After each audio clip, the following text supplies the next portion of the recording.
দুইতম লাচিত দিৱসত আজি উপস্থিত থাকিলোঁ।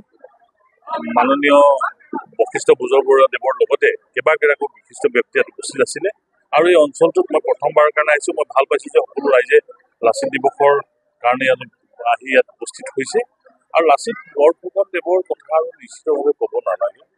তেওঁ ইতিমধ্যে বিশ্ব দৰবাৰত প্ৰতিষ্ঠিত হৈছে, কিন্তু অসমত লাচিত বৰফুকনদেৱে যিবিলাক কথা কৈ থৈ গৈছে তাৰ ইমপ্লিমেণ্টেশ্যন হোৱাটো বৰ দৰকাৰ। তাতে ইয়াত প্ৰয়োগ হোৱা দৰকাৰ। স্বাভিমান স্বজাতি ৰক্ষা কৰিবৰ কাৰণে মানুহে মুখত কৈ থাকিলে নহ'ব, হাতে কামে কৰিব লাগে। এইটো আহ্বান কালি কৈছো নহয়, 5খন সমষ্টিতে জয় হ'ব আৰু কংগ্ৰেছ নাথাকিব। কংগ্ৰেছ নিৰব, কংগ্ৰেছ থকাৰ কোনো প্ৰশ্ন উঠিব নোৱাৰে। বহুত দিন ঠগিলে, বহুত দিন খালে আৰু কংগ্ৰেছৰ থকাৰ প্ৰশ্নও নাই। এতিয়া মানুহে উন্নয়নৰ কথা বিচাৰিছে। লাচিতৰ পৰা প্ৰেৰণা লৈ আমি এটা স্বাভিমানী জাতি হওঁ, নিজৰ পৰিয়াল স্বাভিমানী পৰিয়াল কৰোঁ, নিজৰ গাঁওখন স্বাভিমানী গাঁও কৰোঁ। আৰু স্বাভিমানী মানে আমাৰ গাঁৱৰ, আমাৰ পৰিয়ালৰ যি পৰম্পৰা, কৃষ্টি, সংস্কৃতি, ভাষা সকলোকে জীয়াই ৰখাৰ কাৰণে আজি লাচিতৰ প্ৰতি স্মৰণ, মানে সেইবিলাক জীয়াই ৰখাৰ কাৰণে সংকল্প ল'ম বুলি মই আশা কৰিছোঁ। সেয়াই মই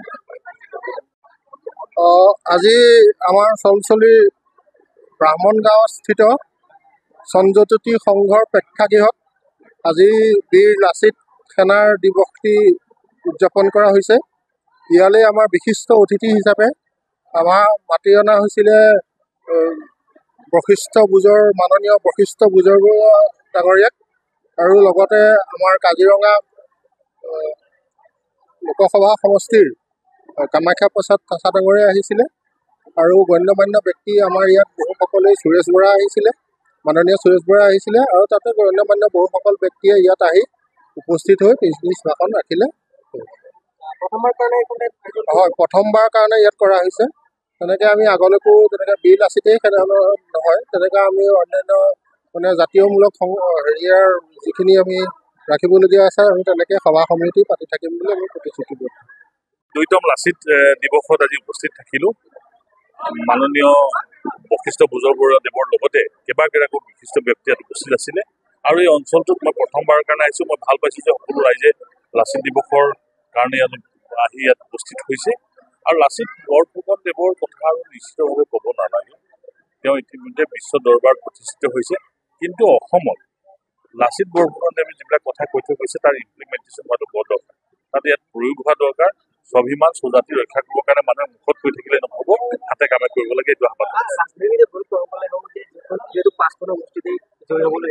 কালি কৈছো নহয়, 5খন সমষ্টিতে জয় হ'ব আৰু কংগ্ৰেছ নাথাকিব। কংগ্ৰেছ নিৰব, কংগ্ৰেছ থকাৰ কোনো প্ৰশ্ন উঠিব নোৱাৰে।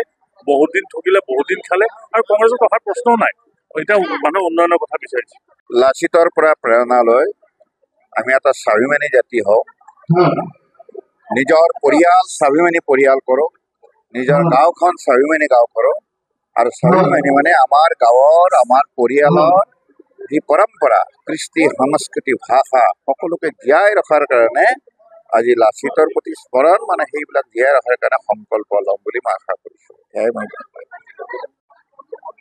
আজি আমাৰ চলচলিৰ ব্ৰাহ্মণ গাঁৱস্থিত সঞ্জজ্যোতি সংঘৰ প্ৰেক্ষাগৃহত আজি বীৰ লাচিত সেনাৰ দিৱসটি উদযাপন কৰা হৈছে।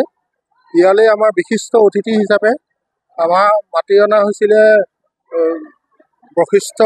মাননীয় বশিষ্ঠ বুজৰবৰুৱা ডাঙৰীয়াক, আৰু লগতে আমাৰ কাজিৰঙা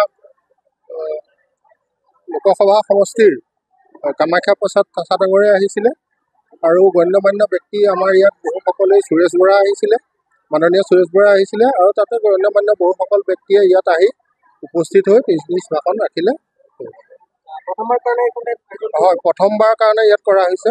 তেনেকৈ আমি আগলৈকো তেনেকৈ বীৰ লাচিতেই নহয়, তেনেকৈ আমি অন্যান্য জাতীয়মূলক হেৰিয়াৰ যিখিনি আমি ৰাখিবলগীয়া আছে, আমি তেনেকৈ সভা সমিতি পাতি থাকিম বুলি আমি প্ৰতিশ্ৰুতিবদ্ধ।